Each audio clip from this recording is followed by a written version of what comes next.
Hello, hello, hello. What is going on, DegeNation? What is happening? We are live once again. We decided to surprise you guys and bring the live show back. We had so much success with it on Saturday night when we did it that we decided that, hey, we record on Wednesdays and we wanted to make sure that you guys could see us live once again. So we're hoping to get your guys' questions answered in the chat and hopefully give you guys something that give you guys some plays that you can use and want to hear about. I'm your host, Ryan Alexander Williams. You can find me on Twitter at RyanAlexander_W. And I am joined by the usual suspects. We got Kevin Steele at FantasyWrath13 and Maddie Dickinson at Maddie_D_30. This is the Week 13 main slate podcast where we focus primarily on DraftKings, but we'll probably talk a little bit of these other sites as well. I know Maddie's been dabbling in some FanDuel and some other endeavors. I got Maddie, I'm going to ask you before we wrap up this pod how draft's been going for you this year, because I know you were playing heavily on there towards the beginning. So I definitely want to hear how that's going. But we're here to talk Week 13, and we want to just go through the main slate plays with you guys. So hopefully you guys have some questions for us, and we'll definitely be answering those. But fellas, we got Week 13 on the slate. Looks like the bye weeks are all wrapped up, and so we got definitely a lot to talk about. So I want to get into it, starting with the quarterbacks this week. And this is definitely an interesting slate for quarterbacks. I feel like with the Tampa Bay and Carolina game, we saw fireworks when they met earlier this year. I believe that total hit about 70, if I'm not mistaken, or somewhere around the 70 mark. So I know people are going to be looking for answers there and maybe, try and load up on the Cams, try and load up on the Winstons. I'm curious to know who you guys are liking outside of those, or are you guys just trying to fit those guys into your lineups to start? I'll just let you guys know off the bat that one of my favorite plays at quarterback this week is Jared Goff. I just think the dude is hitting the stride right now. 3 straight weeks going over 300 yards. And pretty much you can really almost say 2 of those games were 400 yards. He did hit that 400 yards against KC, but he also had almost 400 yards there in week 11 as well too. So, I believe it was week 10, excuse me. So Jared Goff, he just plays in the offense that's going to score points.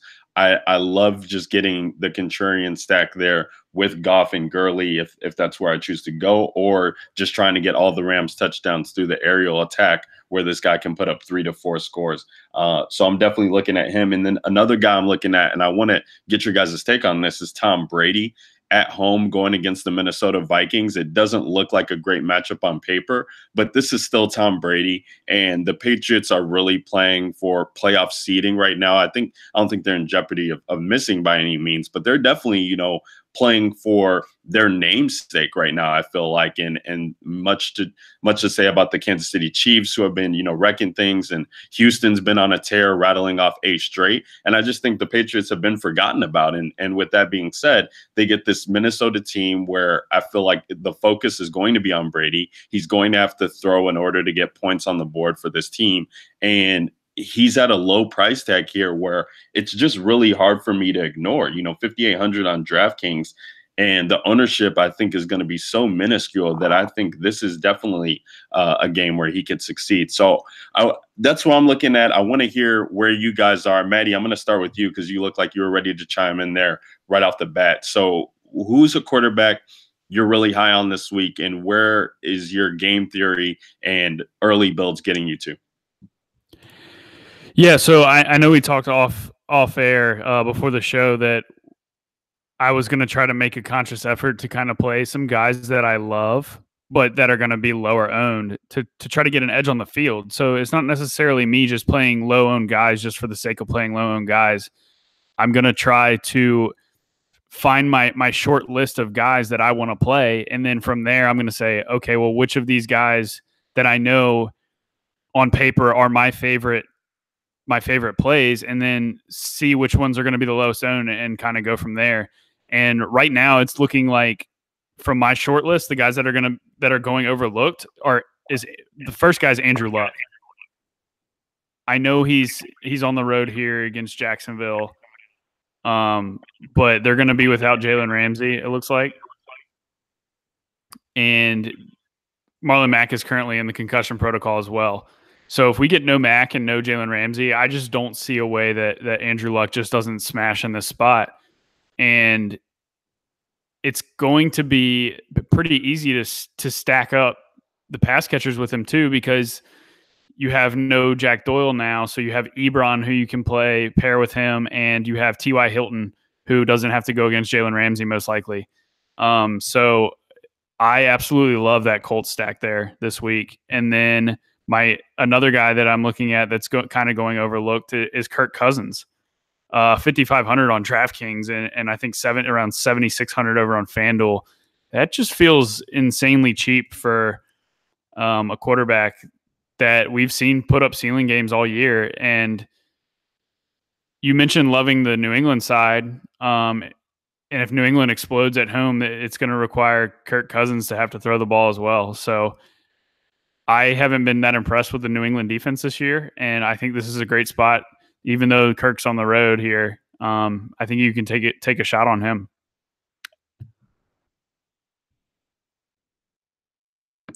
I hear you there, Maddie. Kev, where are your builds getting you to? Are you focusing on this Tampa Bay Carolina game at all, or are you trying to get contrarian here with your quarterback position and take more chalky plays elsewhere?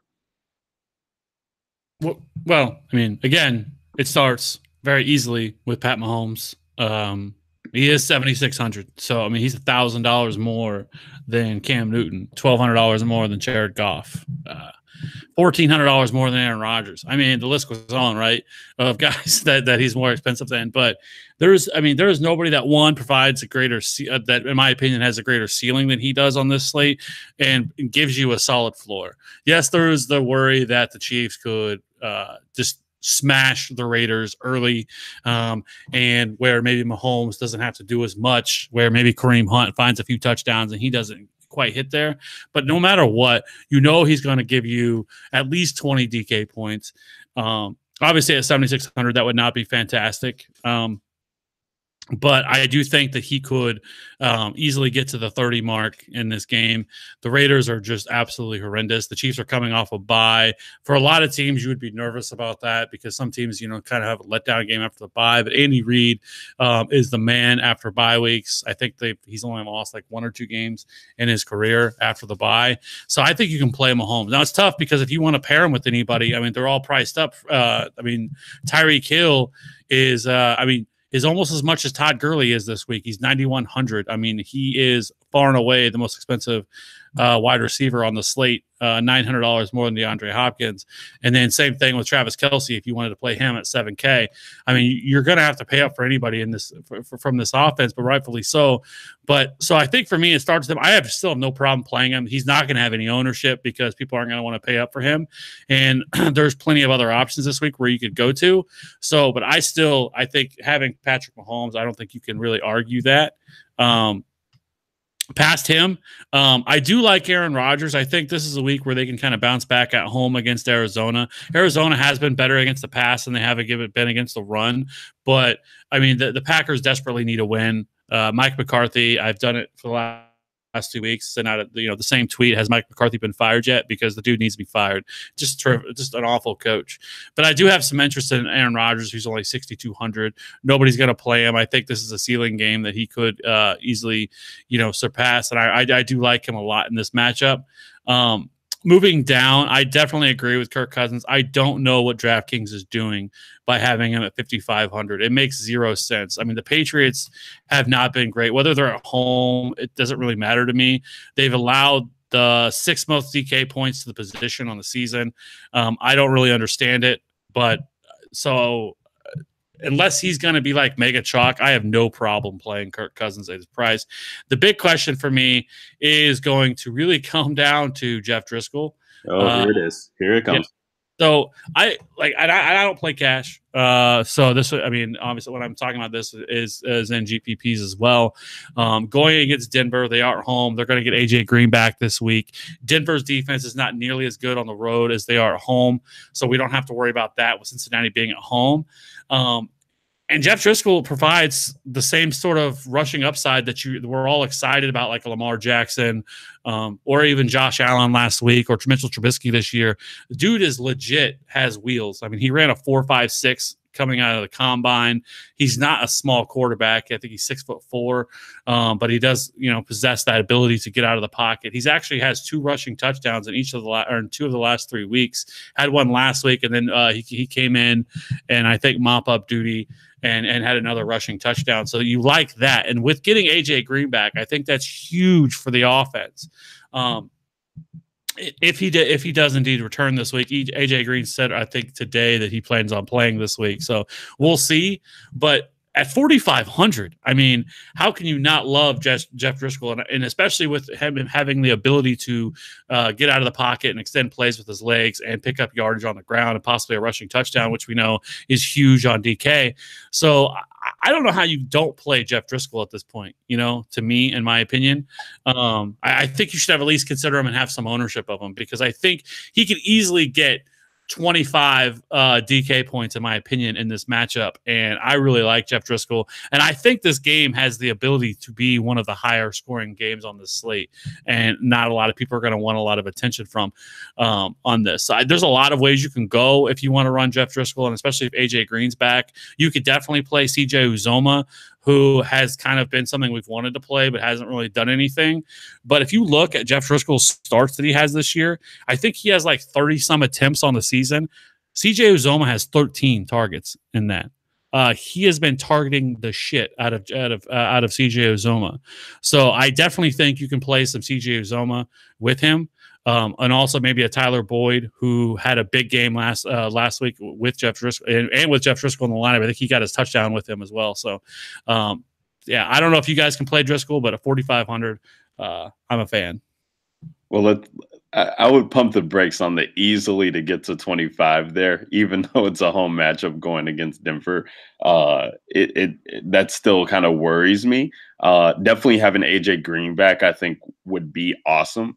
But this is a definite like cash play for me. I couldn't do it in tournaments, even with the salary relief that you get. Like, it's still Denver defense, and they're definitely going to be salivating to get at this quarterback. They're kind of playing for their playoff lives right now, so they know how much this win is going to mean for them. For cash, I don't mind it because of the price point, and like you said, there's definitely ways that you can pair them with. But for upside, I just don't know if I could pull the trigger on somebody like a Jeff Driscoll, who Denver's going to be game planning for. That just kind of worries me a little bit there. I do think that, and I had Patrick Mahomes written down here too. Like, I do think that it does make sense to pay that price tag for Mahomes. I don't care about game script. I don't care about blowout. Like, the touchdowns are most likely to come from him, so he's safe all around. So I do definitely like that call, Kev. Two quarterbacks that I want to talk about in that Jeff Driscoll range that I'm sure are going to get a lot of buzz. I haven't seen too much about them so far this week, but they both offer the rushing upside, is Josh Allen and Lamar Jackson. One of these guys is not in play at all for me this week, and the other guy is a little bit interesting, which is Lamar Jackson. Lamar Jackson's got 37 rush attempts in the past 2 weeks. Like, that's just unheard of from the quarterback position. And if they're going to keep running him like that, I'm definitely intrigued to play him, because this Baltimore team seems to be rallying around him and they're in a good spot. Josh Allen on the road at Miami, that's just a trap to me. Like, I cannot play Josh Allen at all this week. And I know that people are talking about playing him in cash, and by all means do that if you want to. But this is just not the week that I would try and load up on a Josh Allen. I would play Jeff Driscoll over him in cash. I would play neither in GPPs, but I definitely want to hear your guys' thoughts on some of these low-end quarterbacks that offer the rushing upside. I'm actually kind of off Lamar this week, because it sounds like Deion Jones is going to come back for the Falcons, and that's really going to change their run defense like a lot. I mean, he's the speed guy. He's the linebacker that roams around, and he was tasked in the playoffs with basically going man-to-man with Todd Gurley, and he limited him to a very, very minimal game through the air. That's just how good Deion Jones is at the linebacker position, and I think he's the key to stop this quarterback read option that they're running right now. So I'm actually kind of off Lamar. It wouldn't surprise me if he had a big game, but it's just I think he's gaining too much steam now, and with Deion Jones coming back, this isn't the same Atlanta defense that we've attacked all year. And it's on the road in Atlanta, which can sometimes be a hostile environment to play in. So Lamar does have his red flags for me, and he's not all that cheap either. He's what, 5,900? Yeah. So I'd rather play Luck at 5,800 or probably Cousins at 5,500. I agree on Josh Allen. I can't play him. I'm actually on Kevin's side here with the Driscoll call. I think if I was paying all the way down, it would be for Driscoll. I mean, he only ran 3 times last week for 9 yards, but he's got that 4.5 40-yard dash speed. So there is rushing upside there for Driscoll. Okay. We haven't talked about them at all. So Winston and Cam, are we just off of them because of the way that game is looking? I mean, this is a divisional matchup. This is we talked about Winston all last week. I still have some interest in him. The Cam play kind of feels trappy to me from a certain standpoint. The price tag and everything, it kind of makes sense. But you've seen how, and we talked about this the last time in the pod when Carolina was at home against Tampa. I brought up how Cam seems to struggle against this Tampa Bay team from a career standpoint. He really hasn't ever smashed the Tampa Bay Buccaneers, so to speak, and just the way that McCaffrey's being used in this offense right now, and the way that, Cam has seemed to struggle late with some of his throws and missing guys wide open, overthrowing them. I just feel like this could be a lean heavy on McCaffrey day. So I don't really want to pay that price tag on Cam Newton if he's going to carry any type of significant ownership. Do you guys share that sentiment, or where would you lean in that matchup?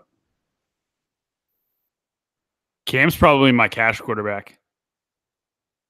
Okay. Just because he's going to be the highest owned, and it is Tampa Bay. They're like a high school defense this year, but no, that's fair. Like the first time they played, the entire industry played Cam Newton, and we got Curtis Samuel end around 35-yard touchdown. We got Christian McCaffrey running it in from the 1-yard line. Cam wasn't calling his own number. I could very easily see this game going the exact opposite this go around, where Cam scores 3 to 4 touchdowns himself, whether it be passing or rushing. So I don't know. I think I'm going to play Cam in cash, but I can also make a case for Andrew Luck and Kirk Cousins in cash as well. Again, it's just going to go back to me trying to be different. But Cam Newton absolutely is 100% playable. And the Carolina defense, I know I've mentioned it last week. The Carolina defense is overrated. I don't think they're very good personally. And when they've gone up against good passing attacks, they've given up a whole bunch of production. And Winston can very easily go out and shred these guys. So I absolutely think Winston's in play as well.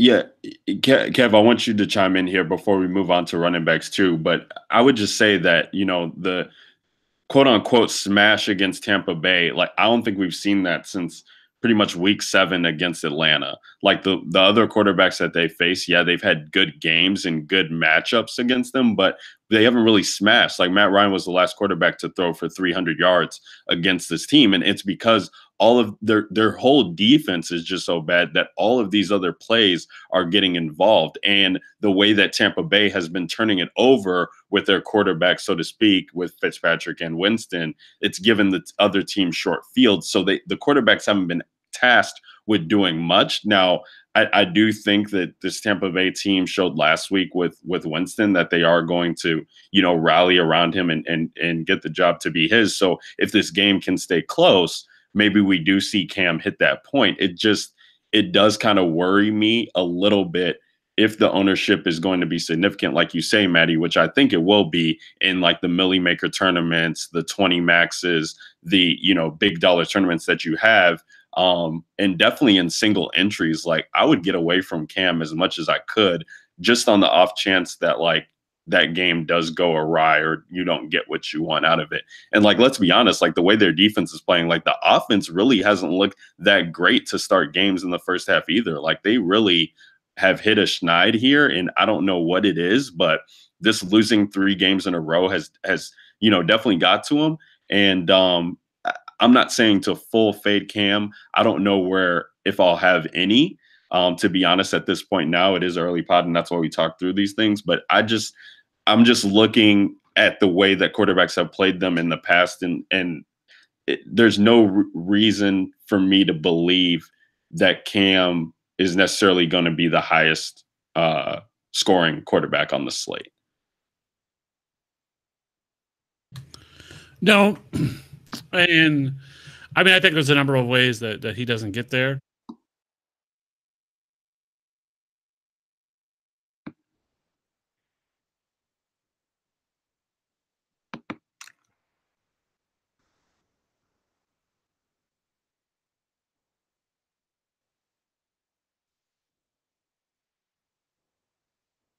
Whoa, Kev, are you there?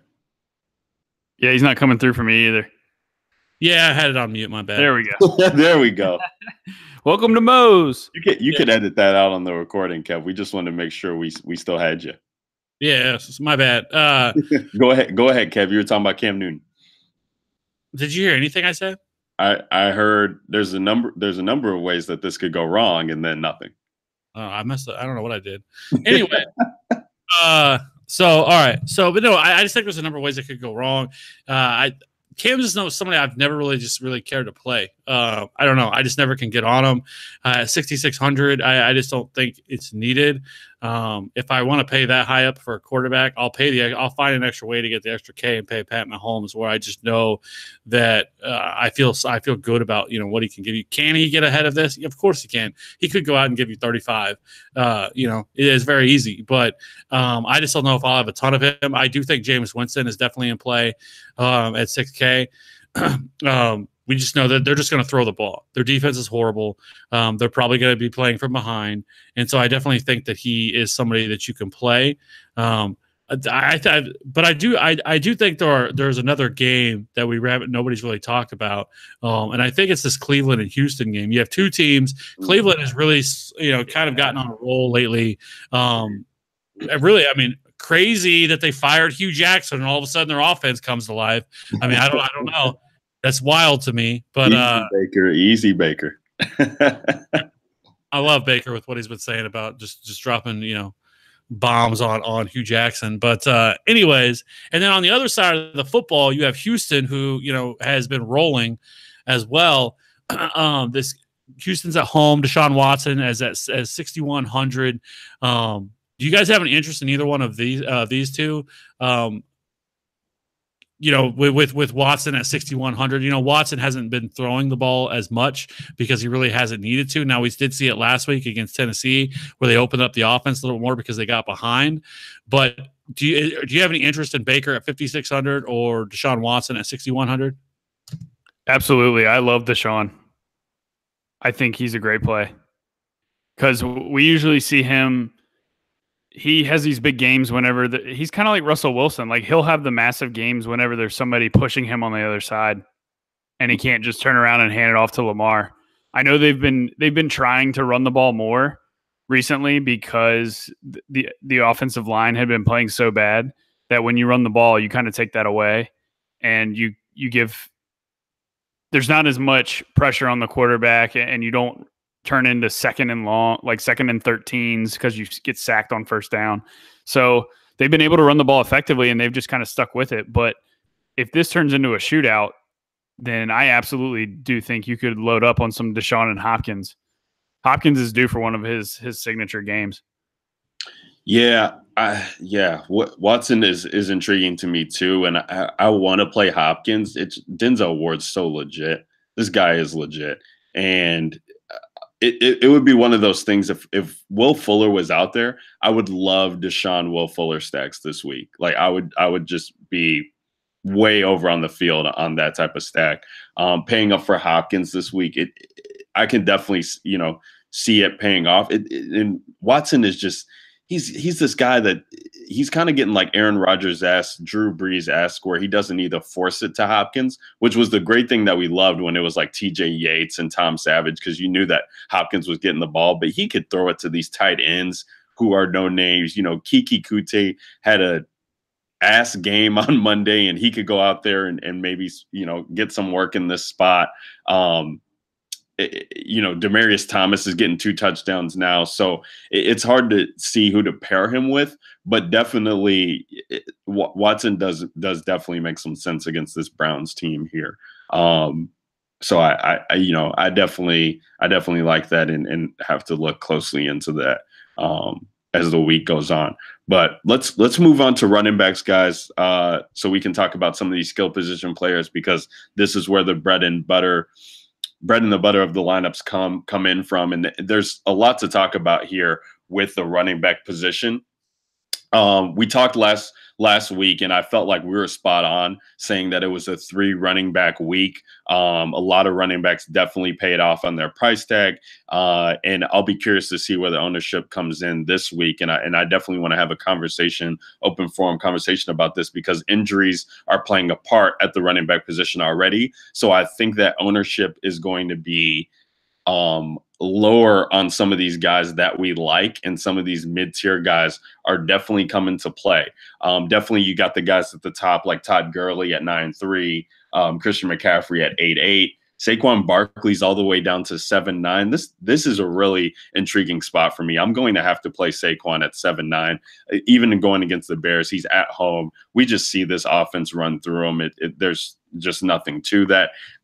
And the Bears just gave up 100 yards to LeGarrette Blount. Like he's going to get work, I feel like, against this team. And with the pass rush, there could be a ton of dump offs coming to Saquon Barkley. And we talked about how nice and how much of a luxury it is that DK just grants you a point to these guys who are getting these screen passes and these dump offs in great positions. And at 7,900, like that just is a price tag that I love for Saquon given this matchup. I definitely am going to have some exposure to him. I absolutely love him at this price. I know you guys want to talk about some other guys in the 7K range, so I want you guys to talk about them. Aaron Jones at 6,700, just absolutely not expensive enough at that price tag. Like this dude is smashing right now, going against Arizona. That's just giving up a ton of points to the running back position. I think running backs are averaging around 35 fantasy points against this defense right now. Like he just is doing it all. And he has a home spot in a favorable matchup, which is one I always look to target. Phillip Lindsay, I haven't played pretty much at all this year, but he's also in a great spot. We targeted Nick Chubb and Duke Johnson last week, or at least I did with Duke. And, Nick Chubb had a great week. Mark Ingram's had a great week. Kareem Hunt. And Phillip Lindsay's been getting the work. I do think that his ownership will start to rise because he's only 5,400 on DK, but he definitely intrigues me. I'm looking here to see some other guys. The Jacksonville situation, I want to talk about that. I'm on the avoid side of things. Like I just don't want to have to guess with these guys. And if people want to play them, then by all means. But I kind of been just getting off of them because I feel like we're going to get running backs in better spots who are going to carry a bulk of the carries. But one team that's interesting me right now in my early research here is the Miami backfield. And if Kenyon Drake is unable to suit up for this game, I know he was limited in practice today, but Frank Gore at 3,500, I'm definitely going to have some exposure to. This dude has a role in this offense. He's had double-digit carries pretty much since week 2. He's 3,500, and even with Drake banged up right now, I might still consider playing this guy in some GPP lineups just to get the salary relief to get maybe a higher priced wide receiver into my lineup and such, because I am paying up at the running back position. I'm all over the place, but the Buffalo defense has actually been giving up points if you look at this to running back ones. And Drake has been so frustrating that if he does suit up, I don't know how much exposure I would have to him, but the $1,000 that you get on a Frank Gore, I guess, being the start, I guess he would be a little bit more chalky, so I have to consider it. But Leonard Fournette putting up 25 points on them. James White a couple weeks back, 25 points. Marlon Mack put up 34 points on them. Even Jordan Howard, had 17 points against this team, one of his best on the season. So Frank Gore would definitely catch my eye here if Drake's being banged up all week. Where are you guys looking at for running back this week? Kev, I'll start with you. Well, so to your point with Saquon, I know you mentioned Garrett Blount against the Bears, but you have to remember, one, they were played 3 games in 11 days. And then they got the unfavorable, played Sunday night, and then had to play Thursday morning. I think that had more to do with anything, because the Bears have been great against the run all year. They limited pass catching backs as well. I don't know. I don't think this is a great spot, to be honest, in my opinion, for Saquon. I mean, I know his price tag's not as much as what we've been seeing from him, but I think there's a reason for it, and I don't think that this is a slam dunk for him. So I do think that is something that I would be considering when playing him. And then some of the other guys, David Johnson is in a fantastic spot at 7,400 going against Green Bay. Green Bay is not somebody you're afraid of, with being able to run the ball against. I definitely agree with Aaron Jones. I have no idea why he's only 6,700. The Cardinals have been a run funnel. They're awful against the run, much better against the pass. I have no idea why he's only 6,700. The dude is just gets all the touches. But going down from there, I definitely agree. I think Phillip Lindsay is definitely in play at his price tag at 5,400. Cincinnati had their defense has just been they may actually have the worst defense in the league now. I know we say Tampa Bay and a couple other teams, but honestly, Cincinnati's defense, I think over the last 3 or 4 weeks, they've given up over 500 total yards. So Phillip Lindsay's 100% in play at his price tag. I do think he's going to be fairly chalky, so that's something to consider when talking about him. Some of the, if you want to pay down, you mentioned the TJ Yeldon, and then you have Carlos Hyde, who is 3,300. I would personally rather play TJ Yeldon. I think Carlos Hyde is going to end up being fairly chalky at 3,300. And I want no part of that. I could easily see him, especially if they fall behind. They're not using Carlos Hyde as a pass catcher in the 4 games I believe he's been there. I think he's had 2 targets. So there's just no reason to play him, in my opinion. I don't see Jacksonville being able to stop Indianapolis. And if that's the case, if they get behind, it's going to be TJ Yeldon that gets all the targets. They're going to have Cody Kessler behind center as well. So for me, I just can't play Carlos Hyde, and I probably won't have much TJ Yeldon. One play that I think is interesting is Spencer Ware at 4K. If the Chiefs do throttle the Raiders, which I fully expect, he is going to get run, and he's going to get second half run. And I think if you want to get a little contrarian at 4K, I think you could play Spencer Ware in this matchup. They've been, another outside of the Rams game, he was starting to get utilized more, and I think this is another game where they'll look to sort of limit, some of the the beating from Kareem Hunt, and so I do think you can play Spencer Ware at his price. Past that, I think there's some guys who are interesting, but nobody that what you get further down from there. We'll have to see kind of what goes on. I do think if you wanted to play Doug Martin, maybe at 4,200, but I just don't think you could do that. Jalen Richard's very interesting. The Chiefs have been horrible against running backs all year. I don't think that changes. So which I do believe that, if the Chiefs smash here, Jalen Richard is definitely very interesting at 4,300. The Chiefs have not been able to stop anything on the ground or, with pass catching backs either. So I think that you could play them. The only other one that might be somewhat interesting, I think, is Theo Riddick. I think over the last 4 weeks, he has the second most targets among all running backs. So he is 4,700. So you could play him. I have been hearing a lot of talk about Lesean McCoy this week at 4,900. That we know Miami's been atrocious against the run. I think they're allowing like 4.8 yards per carry. When you look at McCoy, though, Shady has been awful this year. He has one game where he's done anything other than that. He's just been awful. And really, Josh Allen kind of limits him because when they do, Josh Allen's looking to run as well. Josh Allen had 13 carries last week, which just automatically it kind of kills the Shady a little bit. He's not heavily utilized as a pass catcher either. But what is LeSean McCoy, somebody you guys are going to try to get on this week at 4,900?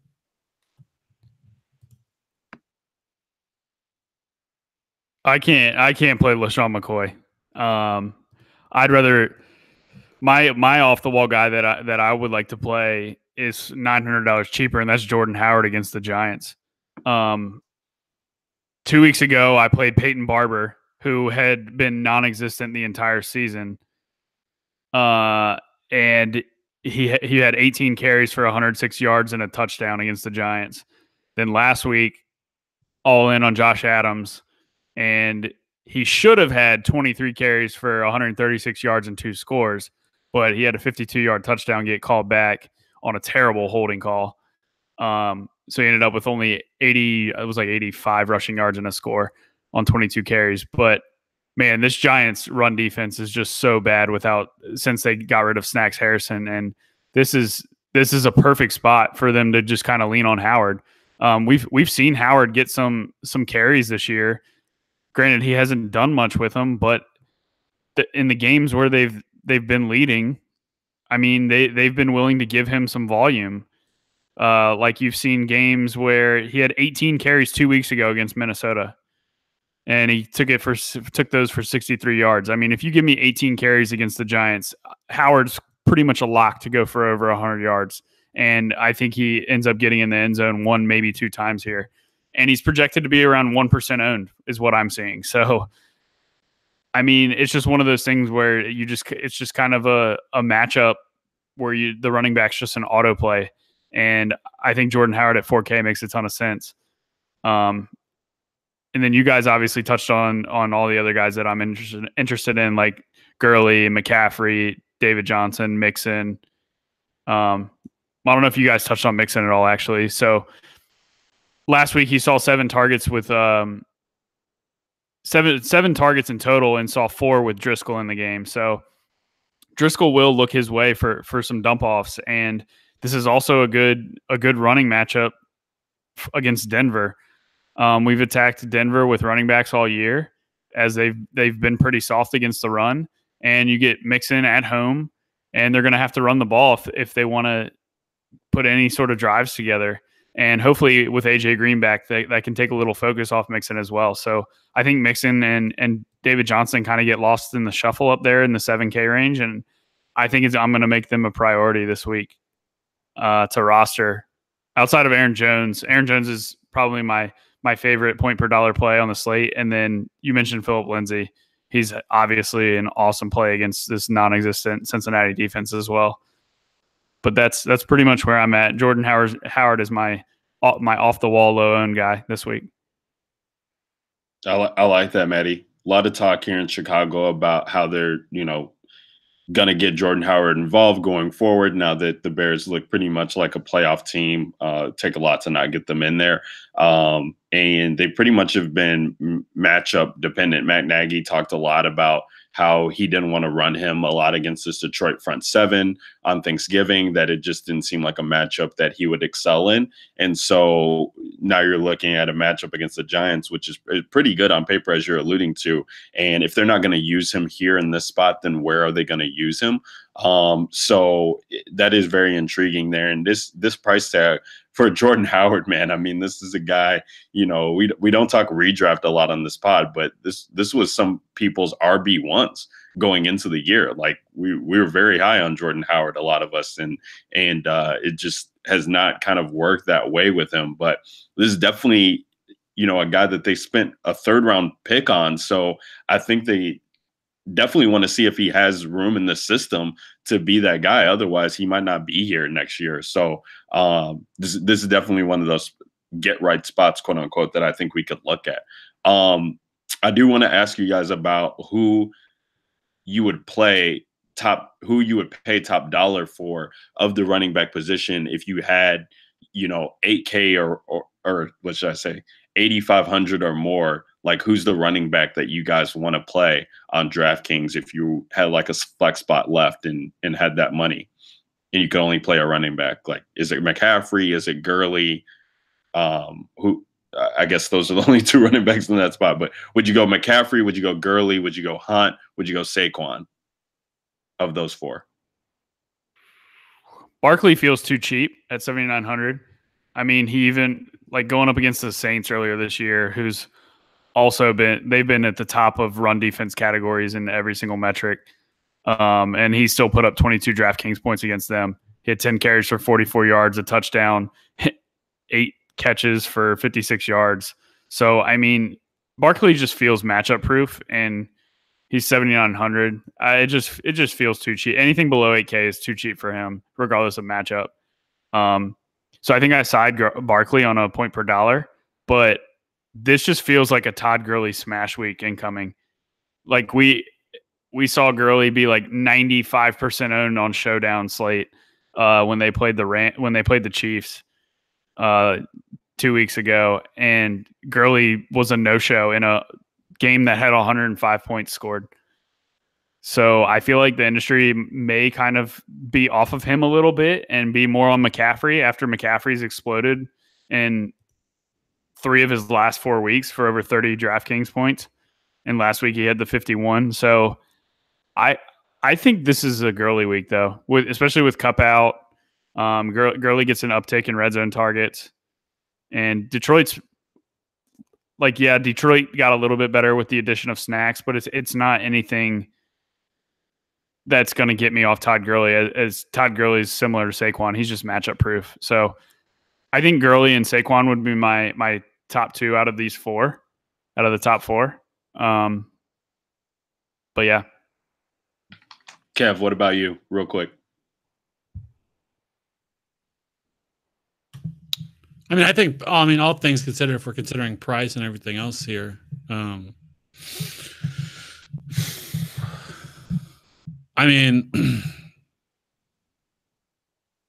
would probably put.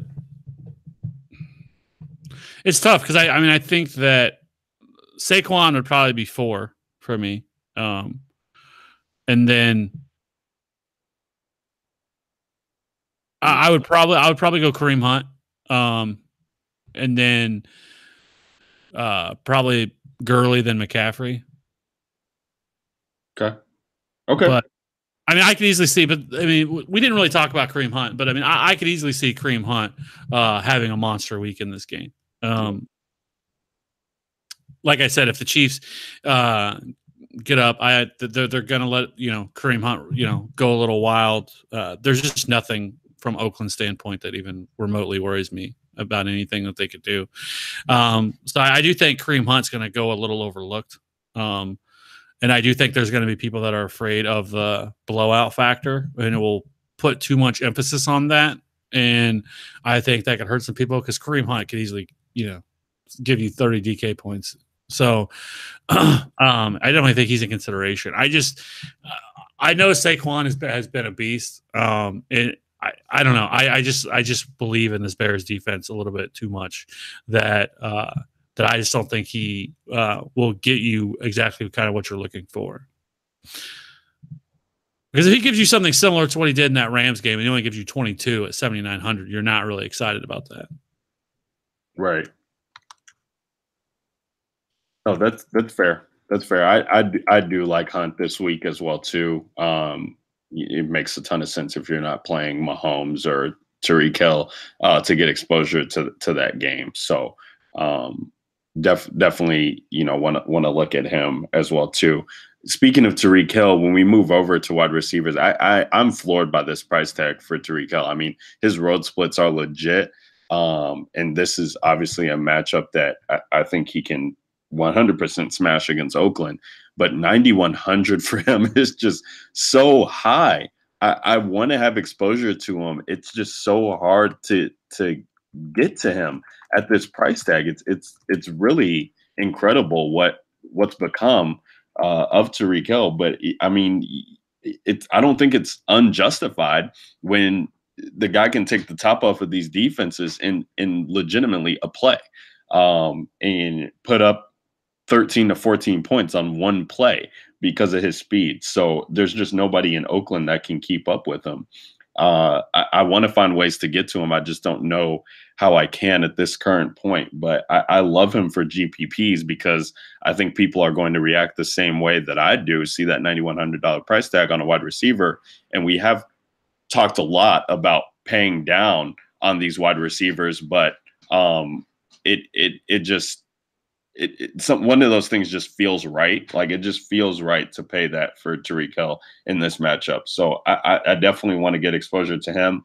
I'm curious to see what you guys are thinking at this wide receiver position, because the other high price guys I'm not really too sold on. I do love Mike Evans in this matchup. He did struggle earlier on in this matchup, but I believe that was with Fitzpatrick. We now have Jameis Winston, and he's loving targeting this guy.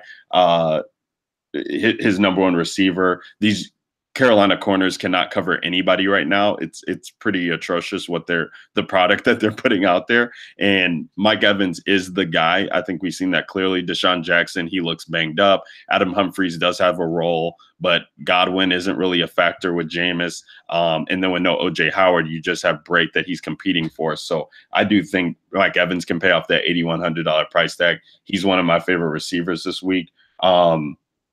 I'm also, I don't want to play Julio, but Julio also always worries me when I don't play him. He's 7,700. Jimmy Smith is, I believe, his projected matchup.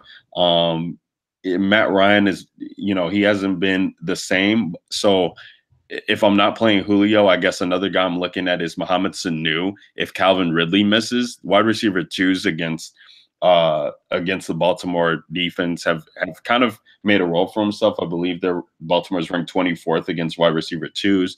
Mohamed Sanu was a guy I was leaning heavily on in the Thanksgiving slate. He just has a role. I love guys that have a role in the offense, and he's not expensive at all. So I think he can pay off his four range price tag on DraftKings. Who are some other guys I wrote down here? DJ Moore he just is too expensive for me to play, but I love how everybody on the receiving core for Carolina is banged up. Literally, Torrey Smith has a Q tag.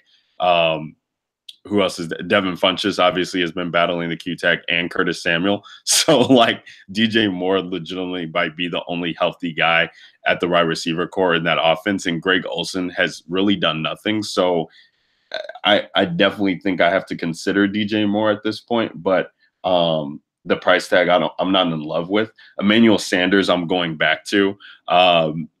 In 2017, he had a matchup against Cincinnati that he struggled with, but in his 3 past matchups with them, against them, he had 5 touchdowns. One with a 9-catch and 117-yard game against them. So he had a lot of exposure playing this team when he was at Pittsburgh. This guy just, Keenum and him seem to have a rapport. I was heavy on him last week. I'm probably going to get back to the well in some regard on this week. And then another guy that is interesting me a little bit is Kenny Galladay.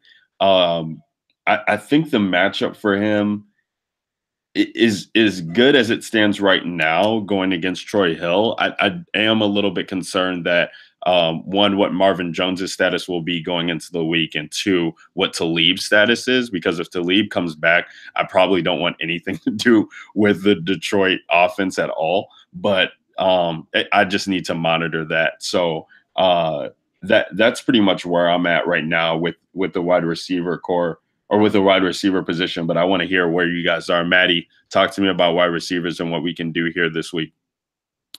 Yeah, so I started the top of the show talking about luck, and T.Y. Hilton's the guy I want to pair him with, and he's only $6K on DraftKings. We're likely to get no Jalen Ramsey here, So it's really going to be free roaming Ty. And if Marlon Mack misses the game, they're not really going to be able to run the ball either, because Hines and Wilkins really aren't your typical lean on the running back type of guys. So I think Ty is one of my favorite point per dollar guys here, and people are going to look at that matchup with Jacksonville and say no thanks, and I think that's a mistake. This Jacksonville team is just imploding from within, and this Colts team is on a roll right now. They're looking forward to the playoffs. This is a divisional game. This game means a lot to the Colts, and they're going to go out and put up some points here. So Ty is the guy I want to stack with luck. And then down a little bit lower, I want to get some sort of exposure to the Rams. I don't know if I'm going to be able to play to fit in Cooks or Woods, even though I want to. And it looks like those two guys are going to be two of the highest owned wide receivers this week. So a good way to be different, but to still get exposure to that Rams offense is to play Josh Reynolds at 4,900. Yes. He's kind of taken over that Cup role. He's a red zone monster. Last year, a lot of his targets were in the red zone, even though he was didn't play but very much. The times that he was targeted was in the red zone last year, and this year he's already creeping up the team leaderboard in red zone targets. So Reynolds is a guy I want exposure to this weekend as a cheap piece to get exposure to that Rams high scoring offense. I'm off Josh Gordon this week. He's right there in that 5.9 range. Xavier Rhodes is just a terrible matchup for him. I don't mind DJ Moore. I know you mentioned his price might be a little too high, but the volume he's starting to see with over the last couple of weeks, he's had 8 and 9 targets, and he's just an explosive player, and he just needs volume to be able to be effective. So he now gets that matchup with Tampa Bay, which everybody played him against Tampa Bay a couple of weeks ago. So if he's going to go a little bit low owned, then I definitely want some exposure to DJ Moore this weekend. But I mean, outside of that, if I'm paying up a little bit, and if Diggs can get off this injury report, because whenever Diggs is on the injury report, he's for whatever reason struggles to have a good game. So if today was just a maintenance day for both Diggs and Thielen, who both were limited or missed practice, if they can get off the injury report tomorrow and get in a full practice, I absolutely love Diggs this weekend. Going up against New England, I think New England will kind of try to bracket Thielen and take him out of the game, as they like to kind of scheme around the number one option, and Thielen's definitely the number one option in Minnesota. So I think you could see Diggs going up a lot of one-on-one coverage, and Diggs is one of the best route runners in the NFL, and he can win any sort of one-on-one matchup with anybody. So I think Diggs makes a lot of sense if you are paying up. And then I know Kev mentioned loving Aaron Rodgers this week. Devontae Adams kind of sticks out to me. I know he's going to get Pat Pete defense, but man, his volume right now is just absolutely insane with Aaron Rodgers. And he is by far leading the team in red zone targets. I think he's got over 20, and the next highest is in single digits. So when they get in the red zone, Adams is the guy. And Valdez-Scantling has just gone off the face of the map. This Green Bay defense, this Green Bay offense is going to try to rely on Aaron Jones this week, I think. But if you aren't playing Aaron Jones, this Green Bay team is going to put up points at home, and I think getting some exposure to Devontae Adams makes some sense as well. Kev, where are you looking at for wide receivers this week? Julio Jones. It is the biggest fish move in the world to not play Julio Jones this week, in my opinion. People are going to see that, it's the Baltimore defense. They're you see that little first next to his name. He's 7,700. It's Julio Jones. Julio Jones is matchup proof, and he's going to see. Give me all the Jimmy Smith. Jimmy Smith has been a bum this year. Has been horrible this year. I am salivating over the fact that I get to play Julio Jones at 7,700 at home. Give me all the Julio Jones this week. You're telling me there is 1, 2, 3, 4, 5, 6 wide receivers that are priced up higher than he is? Yes, I will take that, and I will cash my money. Give me all Julio Jones. I may have full 100% Julio this week. So I love him. I just can't get away from him. Yes, you can play Tyreek. Tyreek is, can go nuclear against anybody, especially against Oakland. There ain't a damn player on that team that can shut him down. But it's going to take a lot to get to 9,100 Tyreek Hill. I mean, you're probably going to be different. I don't think Tyreek has a lot of ownership this week. I just don't. So if you want to get a little different and fade Gurley and you want to play Tyreek, that's definitely an avenue. But it's going to, that's a lot for him. I was floored to see $9,100 Tyreek Hill. I really was. But I do think this is a DeAndre Hopkins week where I think that he gets back right. He was not on the main slate, obviously, last week, so that didn't really hurt too many people. But I do think DeAndre can get right back being 8,200. I'll take that. Going down from there, it's going to be interesting to see what happens with AJ Green. If he's back out there, I'm going to have a little bit of interest in him. But I do think Brandon Cooks, there's not a corner on that defense that can hold him down. Without Cooper Kupp out there, I think you see them try to take more deep shots with Brandon Cooks. I love this matchup against Detroit. At 7K, I will give me some Brandon Cooks. Kenny Galladay, I absolutely love Kenny Galladay this week. 6,700. I will probably also, I didn't really talk about it. I forgot to mention it, but I'll probably have some Matt Stafford, Kenny Galladay stacks this week. They're going to have to. They're going to have to throw the ball. We know the Rams are going to put up a ton of points. Matt Stafford's like 5,300. Give me some Matt Stafford this week. And I love Kenny Galladay. In terms of point per dollar, he's one of my favorite plays on the entire slate. He is the alpha. Marvin Jones has now been put on IR, so he's going to see a ton of targets. I don't really foresee the Lions getting an early lead, which will allow them to kind of run the ball. And LeGarrette Blount is trash. I don't care what he did last week. So I definitely think he's in play. Emmanuel Sanders, again, I think is in play at 6,300. We've talked about Cincinnati, their defense. Another stack that you could be completely contrarian would be, actually playing Case Keenum with, Emmanuel Sanders, and run it back with an AJ Green or Tyler Boyd or CJ Uzomah, however you want to do that. Kind of going down from there, I definitely think DJ Moore is interesting at 5,600.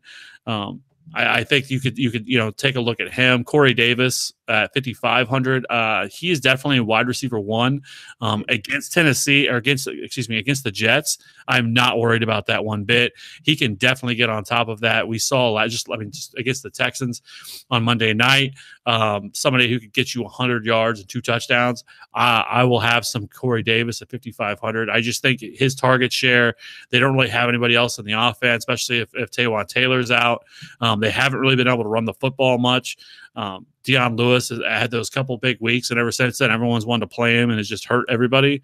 So I do think that Corey Davis is interesting at 5,500. I have no idea why the hell Marquez Valdes-Scantling at this point is still 5,200. I know he's tethered to Aaron Rodgers, but the dude has been non-existent. I don't know what's going on. I will say if Equanimeous St. Brown is questionable right now. He left that game last week and had to come back in because my man Jamon Moore from Missouri, he finally gets an opportunity and then he gets hurt and has to leave. And so he came back in. But if this is something where Equanimeous St. Brown missed and Randall Cobb missed, then I think you have to have some interest in Marquez Valdes-Scantling. Patrick Peterson's going to be all over Devontae Adams. So I think MVS, maybe a resurrection where a recency bias will be playing a part where nobody will want to play him. I do think that's somewhat interesting at his price, depending on the way things shake out there. Josh Reynolds, since Cooper Kupp has left, has been a red zone monster. 4,900. When I initially built and made a lineup, he made that first lineup that I made. 4,900, way too cheap. If you're wanting to pay up at running back and pay down at wide receiver, which seems to be one of the most optimal strategies, I think starting with him, I do think it makes a little bit of sense. I wish I could play a Jacksonville wide receiver. I really do. They're all so damn cheap, but it's like one of them makes you pull your hair out. I am somewhat, intrigued with Keelan Cole. It's really more of a gut call for me with him, but with Cody Kessler in this offense, we know that Cody Kessler is more of a check down quarterback. And I wonder if Keelan Cole sees a little bit more opportunities without Blake Bortles, because Blake Bortles is just the stone cold worst. Another name to monitor down here in the cheap range, I think would be Chris Conley again. If Sammy Watkins doesn't play this week, I think he may end up playing this week. But I mean, the Chiefs don't have any reason to run him out here. Sammy Watkins has a long history of foot problems, so we know Chris Conley's the GOAT. I mean, the last time we played him, he smashed 7 for 78 and 2 touchdowns. On that showdown slate that in our Slack chat, which was lit, and I was all over Chris Conley that game. So I do think that Chris Conley at 3,800, and even if Sammy Watkins plays, I do think Chris Conley could still be in play, because he's somebody that's probably going to play the entire game no matter what the score is. So I do think there's some interest, some interest there. What are you guys' thoughts on a Robert Foster, who last week while I'm watching NFL Red Zone and I see this dude just break off a 75-yard touchdown,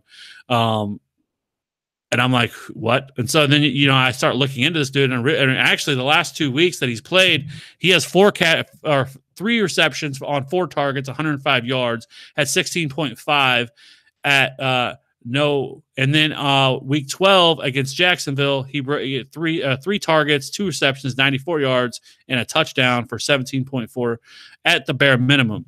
Is he somebody against Miami that you guys would be interested in at the $3,300 price tag that he is? Maddie? You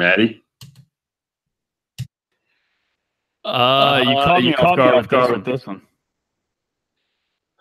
But let's see here. Let's look into him like our boy Dan Arnold here. All right, let's see. Let's check him out. Pull up. Air yards per target of 29. Oh my God. Okay, so this guy likely just runs a ton of deep routes. Let's see. How fast is he? Okay, he runs a 4.41, so that's pretty fast. He's 6'2", 196. Got a little bit of size. Oh, I don't like where this is going. I do not like. I mean, it is Josh Allen. What's the one thing he can do? And it's throw it extremely far. And if you have a guy who can just burn past everybody, and he's gonna throw it extremely far to him, I mean, I don't hate it. I'm gonna have some Robert Foster this week. This is unbelievable. 3 catches for 105 yards, 2 catches for 94 yards. Yeah, 29 air yards per target. I mean, It feels gross, but it actually makes a little bit of sense. Oh yeah, why not just one off, Miami Buffalo stacks? Why not just do it? It would be if you're running out 20 lineups, throw him in one, and just if he hits, you're the only guy that's going to be playing him. So I mean, we talked about this pre-show too. It's the cheap receivers that what are they doing to you if they this could be like a Jermaine Kearse week. Where Jermaine Kearse was chalk. Everybody loved him. He was a little bit higher price tag, and you expected more out of him because he's more of a possession receiver, and you got a donut out of him at a 4K price tag. At a 3,300 price tag, this is intriguing because this dude, if he takes one to a house, you're pretty much golden if you hit on everything else. Because the ownership there is just going to be so insignificant that he really doesn't need to do a lot. And even if he gets you a donut, the plays that you're playing around him would make sense to me because you're going to have money to get up to these high priced guys. He's not somebody that I would play in a Jeff Driscoll line. But if you're going to go, top heavy on some of these guys, if you're looking to get Tyreek Hill and, 2 high priced running backs in your lineup and you're saying, okay, how do I make that happen? Okay, go ahead and play a Robert Foster because 16.5 and 17.4 DK points at 3,300. That's nice there. It takes a lot for me to come around on these Kev calls, but this is I'll get on board with this one this week. I would much rather play a guy who's going to see 4 targets and all 4 of those targets are Hail Marys than play a guy that's going to see 6 targets 5 yards within the line of scrimmage. Right. No, that makes a ton of sense, Kev. I really like that Robert Foster call. I already wrote him down. If Matty did the check boxes, do the air yards match up? Is the speed there? What's he done in the past? Check them off. We're good. Definitely love that call. Kev, I will say though, the 100% Julio Jones, like you better be sending screenshots in the Slack on that because I just don't believe that at all. At all. And I get it that, he's been consistent, but in GPPs, I would much rather find the money to get up to Tyreek Hill with the ownership going to be significantly lower. Like it's just the touchdowns for me. If this dude was seeing some type of, if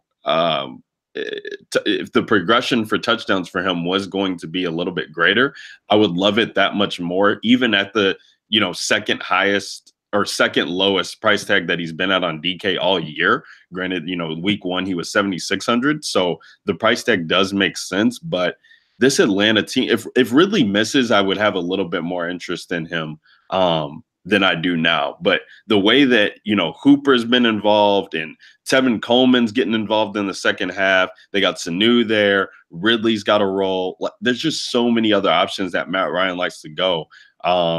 And especially in the red zone, like it's just hard for me to have that much ownership to him. But if you do, please send over the screenshots because I want to see 100% Julio. Would love that. Let's talk about. It was always Julio. I don't know why you're trying to slander my boy Julio like this. The dude he's the stone cold nuts this week, really, and I don't think he's gonna have significant ownership, to be honest with you. Because he's playing against Baltimore. I don't think he's going to carry the ownership that I don't think he's going to be chalky at all. I could be wrong, but I just don't see it. I'm just looking at the guys that are in his range. Like, okay, you're definitely thinking, I would say Thielen for sure going to have higher ownership. I would even say Mike Evans for sure too. Beckham just burned people. I'd be curious to see how that one works out. I think Julio with the name recognition, I still don't think people want to pay that $7,900 for Devontae Adams. So he'll definitely carry more than him. We still got to see what Stephon Diggs and AJ Green, if they're going to suit up. But, he'll definitely be top there, probably not the top, but I think he will carry some ownership for sure. What I'm looking at right now for ownership has him around the 15% range, which is like the third. Okay. The third bucket of wide receivers. Okay. So it's got Corey Davis at the top, and then it's got Cooks and Woods. And then there's a bucket of wide receivers that are around 15%, and Julio's in that bucket. Okay. So. Yeah, I mean, you can't ignore what the guy can do outside of the end zone. He's consistent and going to get you a floor of 20, I would say. It just, that 27 looks good until Tyreek Hill gets 35 at half. You know what I'm saying? Off of 2 catches. Like he's just that explosive of a weapon. And even with Devontae Adams' red zone usage, like I would much rather pay him too, or play him too, and Mike Evans even. But I get it, Kev. I'm not knocking you. I just said 100% is a little bit bold there. I just want to see a screenshot. Hey! I mean, I'm just saying. I think Julio is in a fantastic spot, and let's go. Nobody's gonna play him, and this is the week that Julio wins me all the monies, and I'm ready for it. I'm but then I will say this, not sound like I'm hedging, but Julio has burnt me a lot of money in the past. So throw that disclaimer out. There's never a slate that I don't play Julio because he's the GOAT and can easily get 300 yards and still not score a touchdown. That's just what he can do. So he's hard to fade for sure. He's hard to fade. Let's talk about tight ends before we get ready to round this podcast out. And I've Travis Kelce back on the slate, and the price tag is back and relevant. He's $70,000. So right now you're looking at Mahomes 7.6, Tyreek Hill 9.1, and Kelsey 7K. So if you want to take the full-on Chiefs onslaught and think that they, are going to just smash and everybody's still going to be involved, then by all means, your salary will definitely be depleted easily trying to jam these guys in. But tight ends against Oakland has been a thing in the past. You can't ignore that. And Kelsey is a significant downgrade, or not significant downgrade, but he does give you a price decrease there off of the 9.1 that Tyreek Hill is. George Kittle, pretty much, I don't want to say burned, but didn't do what he was supposed to do last week, only getting 11 DK points or around that range. He's 5'9" there going against Seattle team. If you want to play him, by all means do, because he does have the target share is there. He just burned a lot of people last week, so maybe in GPPs you can get that ownership lower than it should be. Rob Gronkowski, what the hell are we doing with this guy here? He's 5,400, seems to be back healthy. Going against a Minnesota team that isn't too stout against tight ends, it's 5,400 for Gronk. I can't not play this guy at tight end.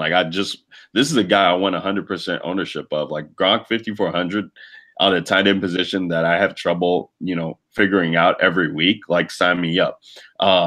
Jared Cook comes in at 4.7. Really don't want that much to do with him in this matchup against KC. It is favorable for him, but I don't like playing Jared Cook, so that's pretty much what it comes down to for me. Then we got a slew of questionable tag guys who I think will all play in Njoku, Ebron, Olsen, and Graham. None of them really stick out to me. I mean, I've tried to get Olsen right all year, haven't been able to. He just seems to be the third, fourth, fifth option for Cam in this offense, but that could change against a Tampa Bay team that is hedging or giving away points all over. Austin Hooper, I do have some interest in playing him. The targets have been there, at least 5 targets in his past 3 games. When he gets a score, he usually pays off pretty well on his price tag, and good pivot off of a Cameron Brate, Trey Burton, Kyle Rudolph in this matchup. Jonnu Smith had a nice game Monday night. He got that long touchdown, which helped him. That's pretty much all he did. But he's got double-digit points ever since their Week 8 bye. And, I could see him getting some work in this game against the Jets at home there. So Jonnu Smith is pretty much the guy I would look to play after Gronk for me. But it's Gronk, Kelsey, and maybe Jonnu for me. And I just don't want to get that cute at tight end this week. Maddie, what say you?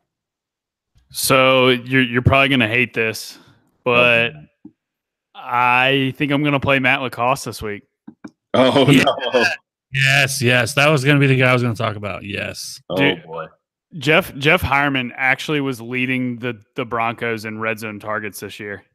Let me pull it up and I'll give you the exact numbers. So, targets. I need red zone targets.